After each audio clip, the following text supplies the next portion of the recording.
જય શ્રી કૃષ્ણ. સ્વાગત છે તમારું આરબી ઠાકોર કુકિંગ ચેનલમાં. તો શિયાળો આવે અને ટમેટો કેચઅપ ના બને એવું તો બને જ નહીં. એટલે એના માટે મેં અહીંયા 2 કિલો એકદમ લાલ લાલ ટમેટા લઈ લીધા છે, તમે જોઈ શકો છો. અને શિયાળામાં ટમેટા સસ્તા પણ હોય છે.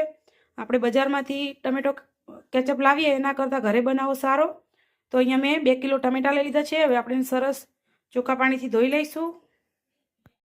આપણે ટામેટાને સરસ 2 પાણીથી ધોઈ લીધા છે, તમે જોઈ શકો છો. એકદમ મસ્ત લાલ લાલ ટમેટા મેં લીધા છે. આ રીતના લાલ ટમેટા લેવાના અને બને ત્યાં સુધી થોડાક કઠણ હોય એવા લેવાના. ટમેટા પોચા ન હોવા જોઈએ, ભલે નાની સાઈઝના હોય પણ કઠણ હોવા જોઈએ એવા ટમેટા લેવાના. અને આ મેં દેશી ટમેટા લીધા છે. આ ખાટા મીઠા હોય છે, જેથી કરીને આપણો કેચઅપ બહુ જ મસ્ત બનશે. એકદમ જે મોટી સાઈઝના ટમેટા આવે એ એટલા બધા ખાટા નથી હોતા, અને આ દેશી ટમેટા છે ખાટા હોય છે, એટલે આનો કેચઅપ બહુ જ મસ્ત બને છે. જો બને ત્યાં સુધી તમે દેશી ટમેટા લેજો, જેથી કરીને તમારો કેચઅપ બહુ જ મસ્ત બનશે. તો આ બધા ટમેટાને આપણે 2 ભાગમાં કટ કરી લઈશું. તો આ રીતે આપણે બધા ટમેટાના 2 ભાગ કરી લેવાના છે. આ જ રીતે બધા ટમેટા આપણે કટ કરી લઈશું.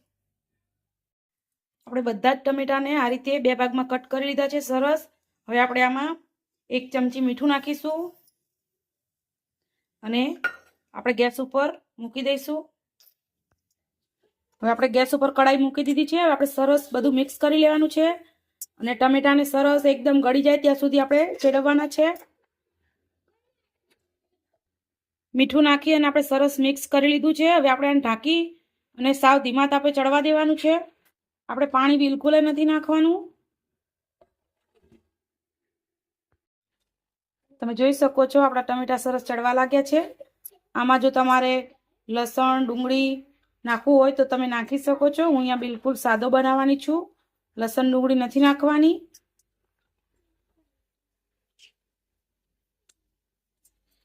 આ રીતે થોડીક વાર ફેરવતા રહેવાનું, કેમ કે આપણે પાણીનો યુઝ બિલકુલ આમાં કર્યો નથી. એટલા માટે જો આપણે પાણીનો ઉપયોગ ના કરીએ તો આખું વર્ષ સુધી આપણે જો ટમેટો કેચઅપ સાચવવું હોય તો પણ એવો ને એવો રહે છે, બિલકુલ બગડતો નથી. એટલે હું કાયમ જ આ રીતે જ બનાવું છું. બિલકુલ પાણી નથી નાખતી, ડાયરેક્ટ જ મીઠું નાખી અને ટમેટાને ચડવા દઉં છું. તમે જોઈ શકો છો આપણા ટમેટા બધા સરસ ઓલમોસ્ટ ચડી ગયા છે. આવા સાવ ચડી જવા દેવાના ટમેટાને, જેથી કરીને આપણે મિક્સરમાં પણ નહીં પીસવા પડે અને ડાયરેક્ટ જ આપણે સૂપ ગાળવાના ગળણાથી ગાળી લઈશું. તમે જોઈ શકો છો એકદમ મસ્ત આપણા ટમેટા ચડી ગયા છે અને કલર પણ કેટલો મસ્ત આવ્યો છે. તો હવે આપણે ગેસ બંધ કરી દઈશું અને થોડીક વાર ઠંડા થવા દઈએ અને આપણે સૂપ ગાળવાના ગળણીથી ગાળી લઈશું. તમે જોઈ શકો છો મેં બધા ટમેટાને આ રીતે સરસ ગળણામાં ગાળી લીધા છે અને તમે જોઈ શકો છો પલ્પ અલગ થઈ ગયો છે અને એના રેસા અને બીજ પણ અલગ થઈ ગયા છે. જો આપણે મિક્સચરમાં પીસીને કરીએ તો એમાં બીજ પીસાઈ જતા હોય છે અને પછી એ શ્વાસ બહુ જલ્દી બગડી જતો હોય છે. તો આપણે સરસ ટમેટાને ચડવા દઈએ અને ડાયરેક્ટ આ રીતે સૂપના ગળણામાં ગાળીએ તો બીજ આપણે મિક્સચરમાં પીસવું ના પડે અને રેસા અને બીજ અલગ થઈ જાય. અને આ આપણે ફેંકી નથી દેવાનું, એક થાળીમાં આપણે કાઢી લઈશું અને તડકે સૂકવી અને આપણે આનો પાવડર બનાવી લઈશું. જે આપણે વેફર કે એવું કંઈ બનાવીએ તો આપણે એના ઉપર છાંટીને જો ખાઈએ તો બહુ જ મસ્ત લાગે છે, એકદમ ટોમેટો ફ્લેવર આવે છે. એટલે કોઈ પણ વસ્તુ આપણે આમાંથી વેસ્ટ નથી કરવાની. તો આ આપણે બહાર કાઢી અને થાળીમાં લઈ લઈશું, આછું પાથરી દઈશું અને એકદમ ફૂલ તડકામાં 2 દિવસ સુધી સુકાવા દઈશું. અને તમે પાવડરને વેફર ઉપર અથવા તો કોઈ દાળ શાકમાં તમારે જો ટમેટું ના હોય અને એ પાવડર નાખવો હોય તો પણ તમે નાખી શકશો. તો આપણે કોઈ પણ વસ્તુ આમાં વેસ્ટ નથી કરવાની. તો ચાલો હવે આપણે આને સરસ ગાળી લીધો છે. હવે આપણે સૂપને આપણા સોસને આપણે ઉકાળીશું. તો આપણે બધા જ ટમેટાનો પલ્પ કાઢી લીધો છે. આપણો કલર કેટલો મસ્ત આવ્યો છે તમે જોઈ શકો છો. હવે આપણે આને ગેસ ઉપર ઉકાળીશું. 2 કિલો ટમેટામાંથી આપણે આટલું અંદરથી વેસ્ટ નીકળ્યું છે એને આપણે આ રીતે તમે જોઈ શકો છો, આ રીતે ચમચીની મદદથી સરસ પાતળું પાથરી લેવાનું છે અને એકદમ તડકે સૂકવી લેવાનું છે. આ દેશી ટમેટા છે એટલે આનું પાવડર પણ એકદમ ખટાશવાળો બનશે. આ રીતે પાથરી અને સરસ તડકે સૂકવી દેવાનું છે અને સુકાઈ જાય 2 થી 3 દિવસ સુકાવા દેવાનું અને સરસ સાવ સુકાઈ જાય એટલે આપણે આને મિક્સચરમાં પીસી લઈશું.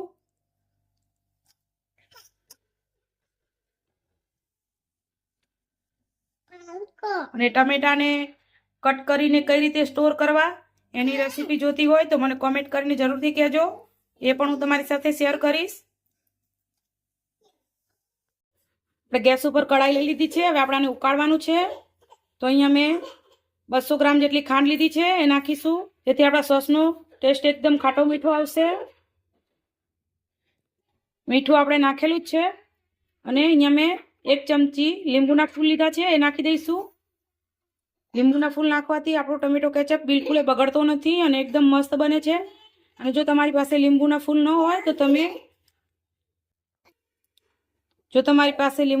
હોય તો તમે વિનેગર પણ આમાં નાખી શકો છો. હવે આપણાને સરસ ઉકાળીશું અને તીખાસ માટે આપણે લાલ મરચું નાખીશું.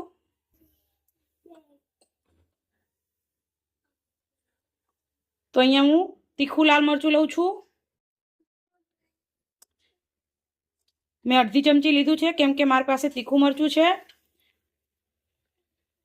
સરસ મિક્સ કરશું અને એકદમ સરસ આપણે હવે આને ઉકાળવાનું છે. ખાંડ આપણે નાખી છે એટલે એમાંથી પાણી છૂટશે.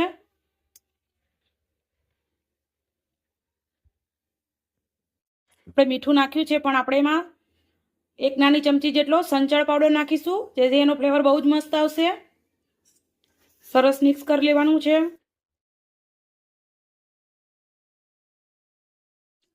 તમે જોઈ શકો છો કમ્પ્લીટ આપણો સોસ મસ્ત બની ગયો છે, કેટલો ઘટ થઈ ગયો છે અને એકદમ કલર પણ કેટલો મસ્ત આવ્યો છે.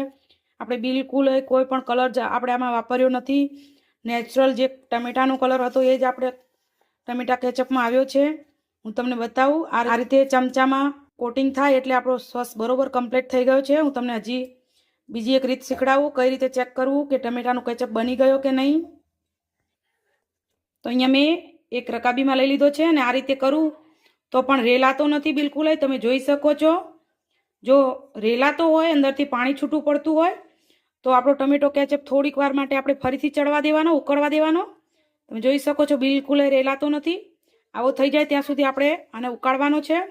તો હવે આપણે આને સરસ ઠંડો થવા દઈ અને કાચની બોટલમાં ભરી લઈશું અને આખા વર્ષ સુધી તમે એન્જોય કરી શકો છો. અને જો તમારે આખા વર્ષ માટે સ્ટોર કરવાનું હોય તો થોડો એવો આપણે ખાવા માટે અલગ કાઢી લેવાનો છે અને બીજો બોટલમાં ભરી અને એરટાઇટ બોટલમાં ને એકદમ સરસ ઠંડો થાય પછી જ આપણે બોટલમાં ભરવાનો છે.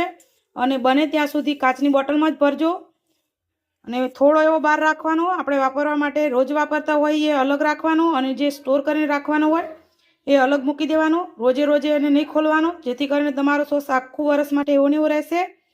તો આપણે સરસ ઠંડો થવા દઈશું અને પછી કાચની બોટલમાં આપણે ભરી લઈશું. તો તૈયાર છે એકદમ ચટાકેદાર અને ટેસ્ટી એવો આપણો ટમેટો કેચઅપ. તમે જોઈ શકો છો કેટલો મસ્ત કલર આવ્યો છે અને ટમેટો કેચઅપ કેટલો મસ્ત બન્યો છે, એકદમ મસ્ત. તમે આને કોઈ પણ વસ્તુ સાથે ખાઈ શકો છો અને ખાવામાં ખૂબ જ ટેસ્ટી લાગે છે. બિલકુલ બજારમાંથી તમે લાવો એના જેવો જ ટેસ્ટ આવશે. અને જો તમને મારી આ રેસીપી ગમી હોય તો લાઇક, શેર ને સબસ્ક્રાઈબ કરવાનું ભૂલતા નહીં. અને એક વખત આ રેસીપી જરૂરથી ટ્રાય કરજો. આવજો ને જય શ્રી કૃષ્ણ.